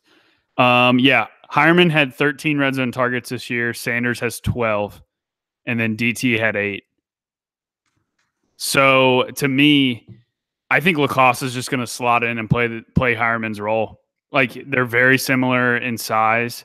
Lacoste is seeing just a slightly deeper depth of target than Heuerman was, but he's still around the seven air yards per target range, which isn't crazy. That's not Dan Arnold status, but I mean, it's still respectable for a tight end, and Keenum's just going to throw to this position over and over again, regardless of who's playing there. And we saw Lacoste just kind of slot in and play this role last week when Heuerman got hurt. So at the stone cold minimum, I just, against the Cincinnati defense that is essentially non-existent, I have a hard time getting off Lacoste, especially at the tight end position where we essentially want to hunt for touchdowns, because that's where your a lot of your tight end production comes from. And if I'm going to get somebody who has a shot at being the team leader in red zone targets, then at minimum price, then that's somebody I want to roster. So I'm trying to find an excuse to not play Eric Ebron this week, because that dude is going to be the mega chalk, and he's just in a great spot, and we've seen what he did with Doyle out earlier this year. He's a tough fade, but I think Lacoste does make a ton of sense. Kev, you're on Lacoste too as well. Fuck yeah! as soon as the Jeff Heuerman news came out, he was out for the year. I was like, "Yep, Matt Lacoste week, boys." Lacoste is a pretty athletic tight end as well. I mean, he even with when Heuerman was out there, I mean, he against KC, he had 5 targets. He had 2 targets, and then 4 targets last week. And he against Houston, he had 1 catch for 44 yards. Like, I mean, he's been okay, even with Heuerman in the offense. So I don't know how you don't play Matt Lacoste, to be honest with you. At 2,500, we're always looking to play men tight ends, and like all year, it really hasn't worked out. But I don't think there's been a tight end that's been in this position. I think you could easily see him next week where he's at 35, 36, 37, 38, whatever price tag, if not maybe in the 4K range. So somewhere in there, and I think at least in the 3K range. But, you're getting him at 2,500 this week in one of the best matchups that you could possibly get against a defense that is absolutely trash. Like, yes, sign me up for that. The other tight ends, Gronk, I really just took my pants off when he scored that touchdown last week because I was all over Gronk last week. So that was fantastic. And, yes. And at 5,400, I still have strong interest. Jared Cook, I cannot play Jared Cook. It's like they are actively trying to not get the ball in his hands, which I mean, I'm fully under the belief that they are tanking because it doesn't make any sense that Jared Cook is not seeing 15 targets. I mean, they have literally nobody, and he has, let's see, since week 9, 2, 9, 6, and 5 targets. He is seeing some red zone work. So, I mean, I guess you could look at him there, but I probably won't have much of him. Yeah. David Njoku is one of my favorite tight ends on the slate. You can beat Houston, with tight ends. They have not been great against tight ends. So I definitely like David Njoku at 4,300. I'm going to keep playing him. The dude has been pretty consistent all year. Had that amazing touchdown last week where I don't know what he was trying to do. Where he looked like he jumped from the 5-yard line, like he was going to dive into the end zone, and then the safety caught him, and then the offensive line pushed him into the end zone for the touchdown. That was pretty funny to watch. But 4,300, yes, I will have a lot of David Njoku. Eric Ebron, like Matty mentioned, I don't know how you don't play him. I mean, the dude's going to see 10 to 15 targets. He is going to be mega chalk. If you don't want to play him, it makes sense to get off that and probably because if he does not do well, that is really going to separate yourself from everybody else. And then, past that, like I mentioned, CJ Uzoma with Jeff Driscoll has seen 13 targets. He's seen just an absurd amount of targets. So I do think that you could play CJ Uzoma at 3,400. There is some risk there. We've talked about that. And then, like I said, I mean, I think, if you wanted to talk about Gerald Everett, without, now with Cooper Kupp gone, Gerald Everett, his last game played, he scored the 2 touchdowns. I think it's a little bit risky to play him. Him and Higbee both, are out there and are both involved. Higbee gets red zone looks as well. It's tough playing Gerald Everett. Gerald Everett, I think, is somebody in a couple years from now, I think is going to has the potential to be, a really solid tight end. This is only his second year in the league. Very athletic tight end. So, I mean, I wouldn't hate you if you wanted to play Gerald Everett, but I mean, I wouldn't be running out to play him with, like we talked about with Lacoste out there. I think you could do worse than that. So, I mean, I don't know. I mean, for me, that's probably where I'll be coming down, though. Like, just kind of limit my exposure or the pool here. I'm going to have Gronk and Njoku, a little bit of Ebron because I'm going to fade a little bit, and then, all the Lacoste that I can possibly handle. Lacoste and cash, it makes a lot of sense to me. The upside there is what? Like 17 for him? That's all you need from the tight end position, though. Yeah, and especially at 2,500. The only guy with 20 plus. That's all you need two from guys a tight end position unless Ebron, Gronk, and Kelsey. Unless they go for 30. Okay. Yeah, but if Kelsey gets you 20, I mean, you're paying $7,000 for that. Yeah. Yeah, but we're talking about 30 though. Yeah, if Kelsey, that's the thing. If Kelsey gets 20, like I can beat you with Lacoste having 12 or 13. Right. But if Kelsey goes for 30, I guess you just kind of have to assess if you think Kelsey's going for 30, then you just play Kelsey, because if Kelsey has 30, somebody's going to have the winning combination with Kelsey having 30 points, because that's the optimal play at that position. I guess my thing is, when I say ceiling for him being, whatever you want to say, something in the teen range for Lacoste, I find it very unlikely for him to break 20. But if he does, that sets you up in a great spot. But the floor is, I could see this guy going out and getting 3, 5. I would set the floor at 5. And now we're talking about Kelsey goes out there and only gets 20. Ebron gets around 20, 22. Gronk goes out and gets a 25 game at 5,000. I guess that's the thing too, is that if Gronk goes out at 5K, 5,400 and gets you 25, I'm arguing like that's all I need from Gronk at the 5K range at the tight end position, because I really don't need to get that cheap. I'm saving close to a $2,000 price tag on Gronk from Kelsey. Like, that just to me is what's outlandish about the price builds this week, is you got Gronk in not a favorable matchup, but a pretty damn good one, and one that we would be salivating over if this was, week 1 of the season. And I think because we haven't seen him that much all year, we're kind of, we're kind of feeding into that. But if last week was any indication on what we can expect from Gronk going forward, like, this is a smash spot for me for Gronk this week at 5,400. Like, forget getting cute. Like, we talked about this a couple weeks ago, Maddie. Like, just get the production at tight end that you can guarantee on in GPPs at least, because the ceiling there is going to be so much more exponential than the ceiling for a guy like Lacoste. Now, in cash, I think that is what you're looking for when you're only trying to beat, 49% of the rest of the field. That makes a lot of sense to me. But in these high-end GPPs that we talk about, like, Matt Lacoste could really, be the difference of whether 100x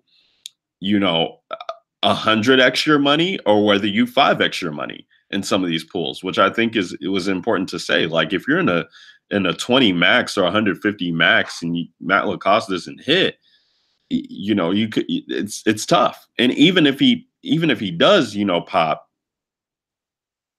I don't know what that would be. So that's my only reservation with that play. Let me just throw this just for something for you to chew on. Jeff Heuerman in week 9 against Houston had 10 catches on 11 targets for 83 yards and a score, 24 DraftKings points. Outside of that, though, he hadn't reached double-digit points at all. But there was also Lacoste there, also eating into the tight end production. Right. That's now it's just Lacoste's show. Like, he's the only guy. Unless you feel like Brian Parker is gonna, come in and, start getting a lot of work. Which, is totally possible, I guess. But we know.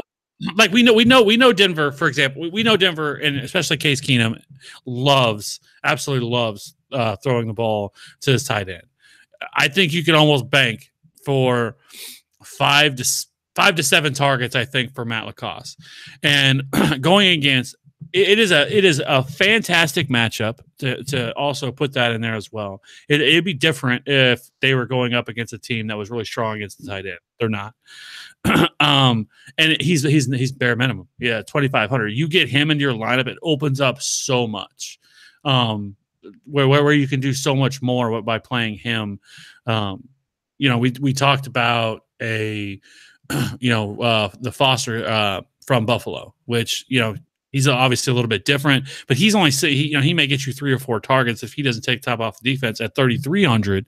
That then what are you talking about with Matt LaCosse? I think you're almost guaranteed to get you 5 to 7 targets, and he is somebody that can stretch the field. I mean, he's not some blocking tight end who is probably going to be running short routes like a Josh Hill or something like that. He is like Dan Arnold, a very athletic tight end, somebody that nobody really knows, but somebody that I feel like he was probably more talented than what Jeff Heuerman was. Jeff Heuerman's always been a career blocker. And so I think LaCosse could really smash and could easily surpass 20 DraftKings points.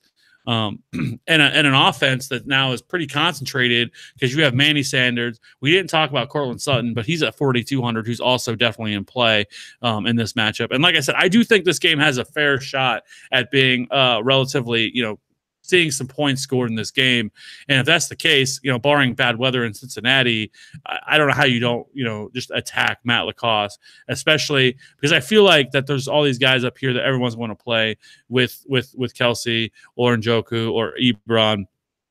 And we could see a number of ways for that not to work out with LaCosse. If LaCosse only gets you 8 points, but he only paid 2,500, you're not really upset about it because he opened up the rest of the field for you. Especially if you also are able to pay down a defense, which we'll talk about in a second. And I think there's some defenses that you could do that with, where you could really set yourself up to really pay up at running back and also pay up at wide receiver if you wanted to by doing this. So I think it's definitely a way to be different. I don't think LaCosse is going to have a ton of ownership. And if he doesn't, now if he was like mega chalk, then I probably wouldn't be as interested. But I just think that this is a matchup where it'd be hard for me to see him not getting on top of it. I hear you. I hear you, Kev. I think it's, like I said, I think it's a fantastic cash play. I think it makes all the sense in the world from a cash standpoint to get this dude in your lineups. It just worries me from a GPP perspective on what the upside there would necessarily be. But I get the play, so it's going to be one that I'll have to. I might be eating crow, or I might be saying I told you so. So I just want to see where I'm going to fall back on, because I'm starting to, pile them up right now with the Julio Jones and the Matt LaCosse. So that's where we're at, though. But okay, so that's tight ends. Let's talk about defense, guys. And this is an interesting one that I want to talk about, because for me, it's really two teams. Bears defense, every time they're on the slate, I'm playing them. And the Rams D is just way too cheap. And I'm just praying they get to lead back, because it's just going to be 100% lock in. Like, I'll just ignore the Bears at that point. Like, this Rams defense is 2,700 on DraftKings. Is this a joke, or like what's going on here? Because that is one of the most mispriced things I think I've seen on the year. That's all I have for defense, guys. So you guys are good to chime in whenever, because that is it for me. I like the Bears up top against the Giants. Yeah, I like that too. I'm really confused as to why Seattle is the highest priced defense this week going against San Fran. I mean, I know they laid an egg last week, against Tampa, didn't do what they were supposed to do, but still Seattle at 3,400 compared to the rest, like, just doesn't seem right to me.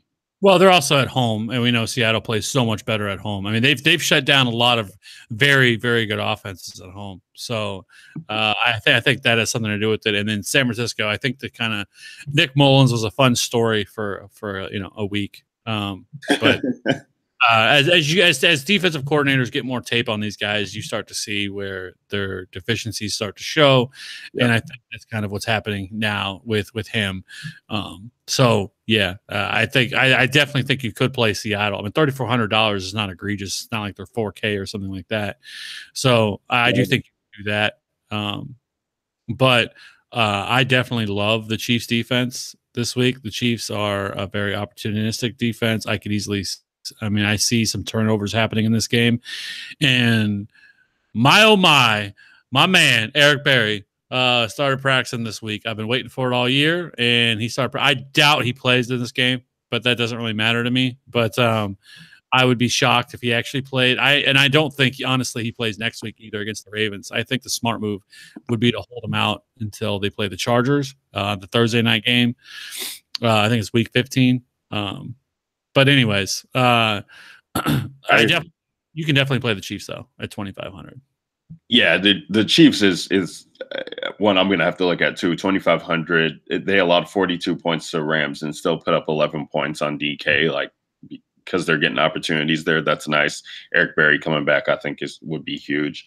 I guess the other one that I forgot to mention was Miami. I was looking at them as well. This defense just seems to play a little bit better at home. The Jakeem Grant injury kind of worries me just a little bit because I do love playing Miami to get the return touchdowns there, as Jakeem Grant has been awesome at returning kicks for them. But they still, just something about them playing at home, I think is solid, and going against a Buffalo team that doesn't really scare you too much offensively. So I think they'll be able to get to the quarterback and could get a couple interceptions on our boy Josh Allen there. I think Atlanta's interesting too. 2,400. It's Lamar Jackson's first start on the road, and they're getting Deion Jones back, it sounds like. I think that's very, very interesting. You think you'll get enough sacks and turnovers there for it to pay off? Yeah, they started to let Lamar throw a little bit more last week because they had more of a passing game plan for him. He threw 19 times in the first game and 25 times last week, so his attempts were starting to creep up. But again, it's only if Deion Jones plays, because he's the key to shutting down the running game.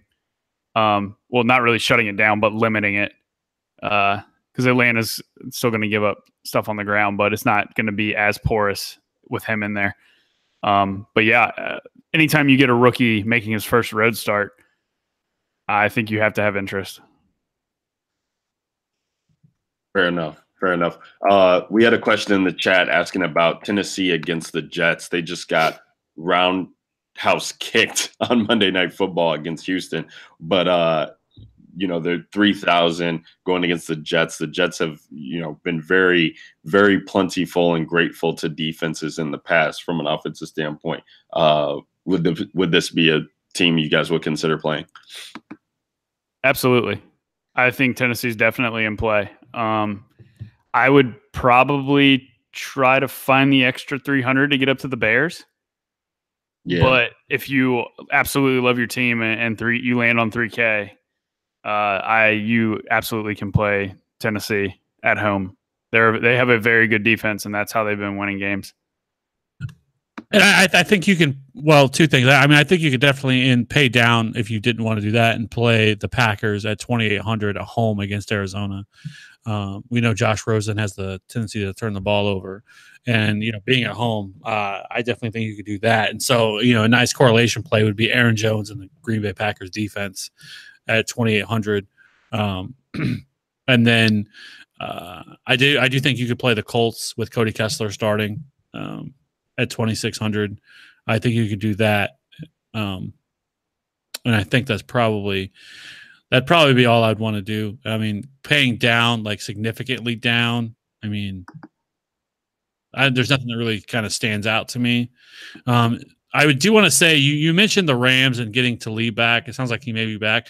I don't think that really matters. I mean, the dude's 32 and he's coming off ankle surgery. So I think it's going to take him a while to really get acclimated. Like I mentioned with Eric Berry, I don't think, I don't think he gets rushed back in. He's playing an entire game. I think he may be limited. And then not to mention the fact, like I said, like the dude's 32 and he's coming off ankle injury. That's pretty significant to me. And so to me, it doesn't really bother me if he plays or he doesn't. Okay. Fair enough, Kev. Fair enough. Before we do our Millie team and close out the pod, I do want to bring up this tiers contest again with you guys.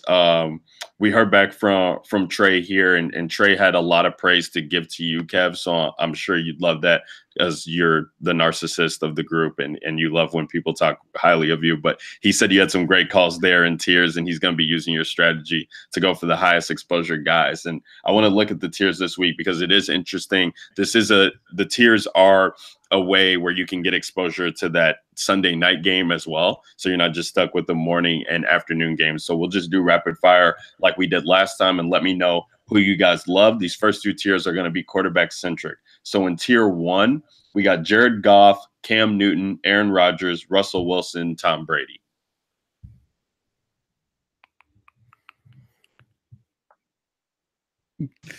Rodgers. Goff. I'm going to go Goff too. Kev, you said Rodgers there? Goff's a trap. Yeah, Rodgers. Okay.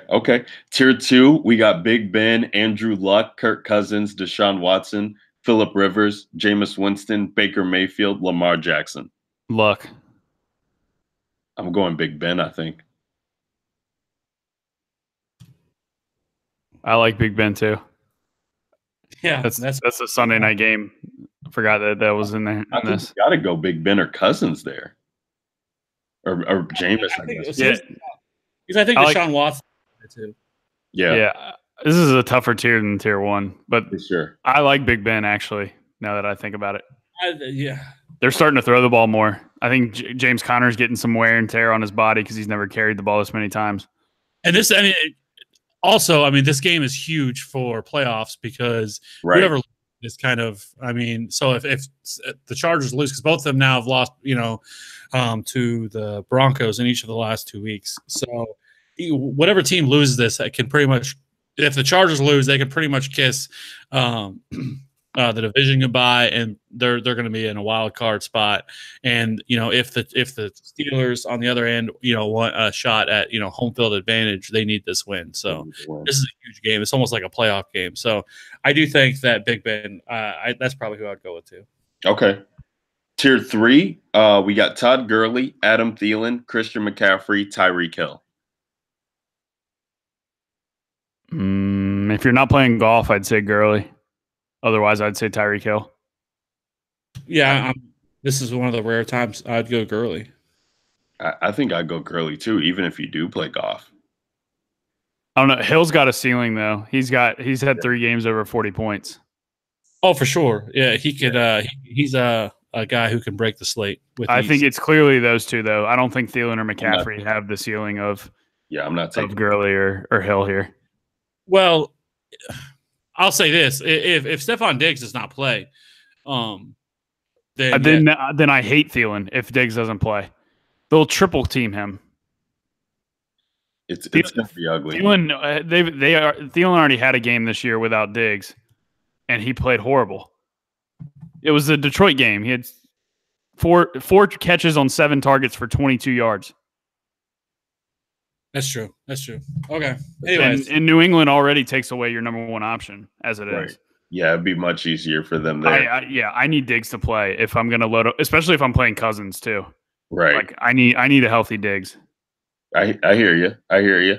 Tier 4, we got Saquon Barkley, Kareem Hunt, Antonio Brown, DeAndre Hopkins, Juju, and Mike Evans.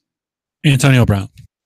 Of course, they put AB and Juju. Yeah, I'd stack AB with Big Ben. Yeah, that's a trifecta there. I'm going AB too. Tier 5, we got James Conner, Julio Jones, Devontae Adams, Stephon Diggs, Odell, Keenan Allen, David Johnson. It's got to be Julio, right? In terms of ceiling. Yeah, this one's tough, but it's I'm sticking to brand, and it's lock in Julio Jones. Yeah, that's a tough one. If I don't have Ben, then I would probably go Connor. I think he could definitely combat Julio there with the red zone usage, but yeah, that's tough because if Diggs is healthy, I like Diggs too. He's got 1, 2, 3 games of over 30 DK points this year. Yeah. So, but that's only if he's getting in full practices. If he's limited all week, then I don't really have much interest in Diggs. Well, what is his status right now? He's questionable. Well, they held him out of practice today. Well, you have to monitor, see what happens. But yeah.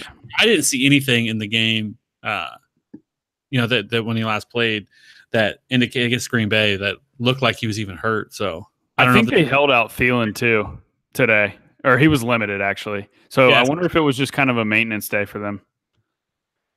Okay. But yeah, definitely something to keep an eye on. Yeah, if that ownership is going to be low, I'm going to have to consider him for like not even tiers. I'm gonna have to consider him in some of these lineups that I have. Yeah.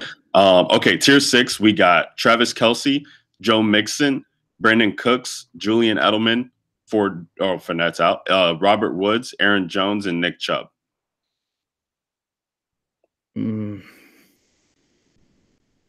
I like Jones or Cooks here. That's where I'm leaning to. I would go Aaron Jones. I gotta go Jones. Yeah. I would side with Jones too. I gotta go Jones. Tier 7, we got James White, Emmanuel Sanders, T.Y., Tyler Boyd, Kenny Galladay, Sony Michel, Matt Breida, Dalvin Cook. T.Y. Hilton, not even close. I knew you were going there. I like me some Galladay, man. I don't know. I would probably go Sanders, I think, but number 1. So Kenny Galladay is, I think, the easiest because I think the volume's going to be there for him. Excuse me. And I do believe they're going to be having to play catch up this entire game. I just love Kenny Galladay. He probably sees 15 targets here, and there's just nobody else in this tier that I don't think Ty has the ceiling, especially on the road. To get there. So for me, it's Kenny Galladay, and I think it's easy for me. I hear you there. Okay, last tier, we got Phillip Lindsay, Tyler Lockett, Tariq Cohen, Corey Davis, Josh Gordon, DJ Moore, Lesean McCoy, Gus Edwards. Lindsay or Corey Davis? I side with Lindsay. Yeah. I'm on Team Jordan Howard this week, so not Team Tariq Cohen. Yeah, I was I like Lindsay too first, but Tariq Cohen definitely interests me in this tier here, just because Daniel being out there, I think bodes well for Cohen as well too. It bodes well for both those guys, Howard and Cohen. I like Corey Davis. I think I'm gonna go with Corey Davis. I think it is between Phillip Lindsay and Corey Davis, but it's Corey Davis for me. Okay, fellas, let's flip the script and get ready to do this Millie build. We do it every week. Kev, we're going to get this one entered this week, hopefully. But we got the Millie on DraftKings. It's about $10 this week, I believe. They dropped it down. I'm sorry, they dropped down the special because it's $200K to first. The Millie is actually $100 this week. So excuse me there. But we'll do the special, Kev. We'll do the special. Keep it in the realm of what we've been entering. So this is the 2 million mini 100 special, 2K to first. We're gonna build this team right now, and Maddie, I'm gonna make you start it off this week. All right, let's go with Aaron Jones. I think he's the best point per dollar on the slate. Like that start. Kev, you want to go next? Yeah, let's lock in. Can we all take a guess who I'm going to go with? Julio Jones. All right. Yep. Let's keep it going. I'm going to go Mahomes here at quarterback. I just love what this guy offers.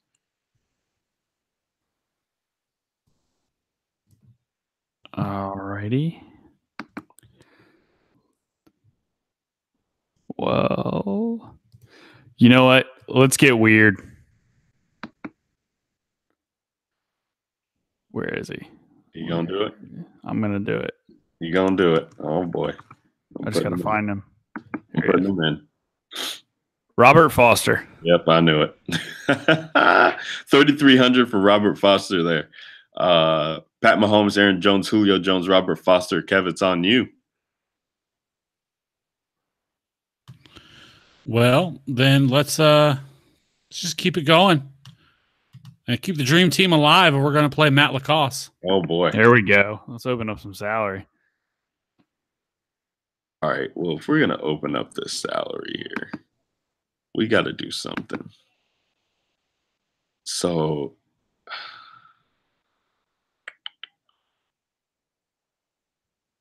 You know, I like getting all the points of an offense. I'm going to get even more weird and put Kareem Hunt in this lineup.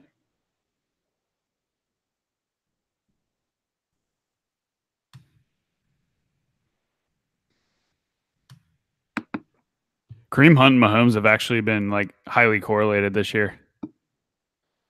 Like whenever Hunt has a ceiling game, Mahomes also has a ceiling game. I love the upside it offers.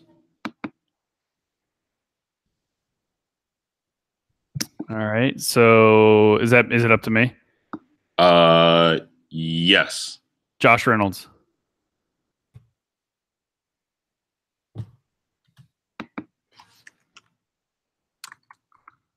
Okay, so we got Josh Reynolds in there. Nice salary relief there.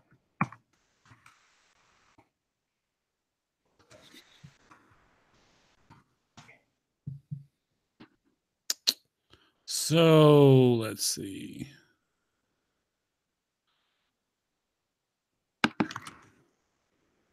You got 47.50 left in defense and flex for me and you, Kev.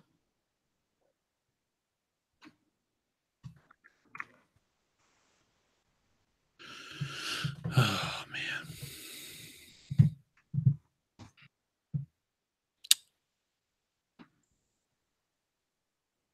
I want to play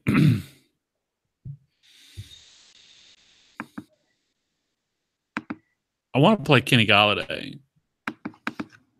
But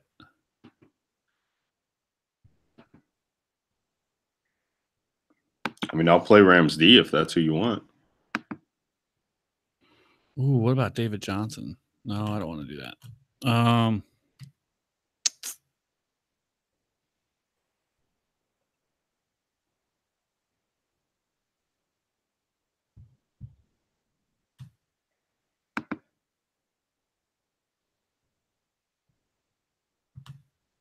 I'm going to go a little off the board here. I don't know if I need to or not, but I'm going to play Duke Johnson. But I don't know because that just leaves a shitload on the table. Of all plays that you could play, you gonna go Duke Johnson there in the flex? We didn't talk about him, but I think this could be a like. So the Texans have been stout against the run, and I just think that this is a week where they get them involved in the passing game. And if it's high scoring, something similar to when we saw them play the Chiefs.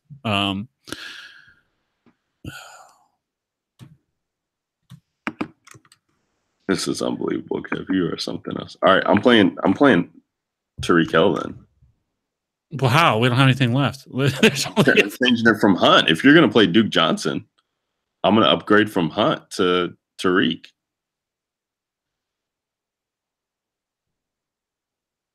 And then that leaves us 1,200 left. And no, I'll tell you what I'm going to do. I'm not going to play him, but I am going to play Jalen Richard at 4,300. Okay. So I'm still going to play Bears and Tyreek Hill then over Hunt and Rams and leave the 600.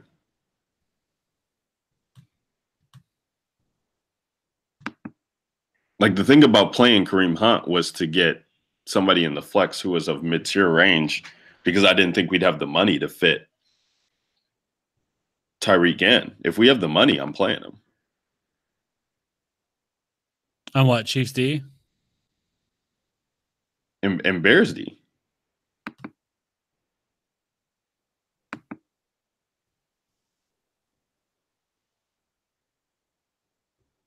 So let's do it.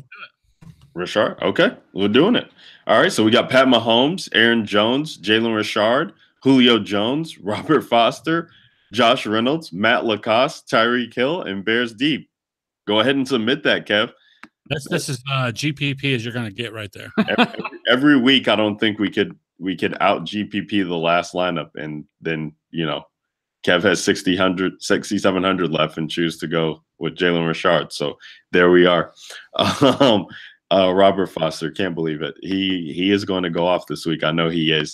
That is going to do it for the Week 13 edition of the pod. I believe we're on episode 44, if I'm not mistaken. Thank you guys so much for joining us. Again, we did do this show live on our YouTube channel there for the fantasyauthority.com. But in case you guys missed it, we will be repurposing the pod, and that will come to you through your podcasting software. So catch us on iTunes, Stitcher, Podbeam. You can catch us on the website, like I said, at thefantasyauthority.com. You can catch this YouTube as well. And thank you guys for joining us, especially Corey, Volk, Trey Rice, you guys who are active in the chat. We appreciate you, fellas. And we appreciate everybody who's tuned in and listening to this. If you guys haven't already heard, we got the Slack chat going. It's live. Kev's mentioned it a couple times throughout the pod. We want you guys in there. You guys can DM DegeNation Pod on Twitter, or you can DM Kev at FantasyRaf13, and we will get you in that chat because we are having a ton of fun over there. We got Trey Rice, who's been getting us to talk tiers on the podcast, which has been a lot of fun to seeing guys play in those tournaments. We got guys coming in on Sunday morning, got late questions that are coming through, and we got people in there answering questions and talking strategy as we get up to lock. So it's a lot of fun. We'd love to have you guys on the Slack. Make sure you guys are downloading the pod, rating, reviewing it. Shout out to everybody who's been leaving reviews the past couple of weeks. We've been definitely keeping track of those and love seeing the constructive criticism, the feedback, the shout outs. It's all been great. So we're loving it here at the DegeNation. We only got a couple weeks of the regular season left with you guys. So tell a friend, tell your family, make sure they're hopping on if they want to get in on the chat and get on the good stuff here, because we're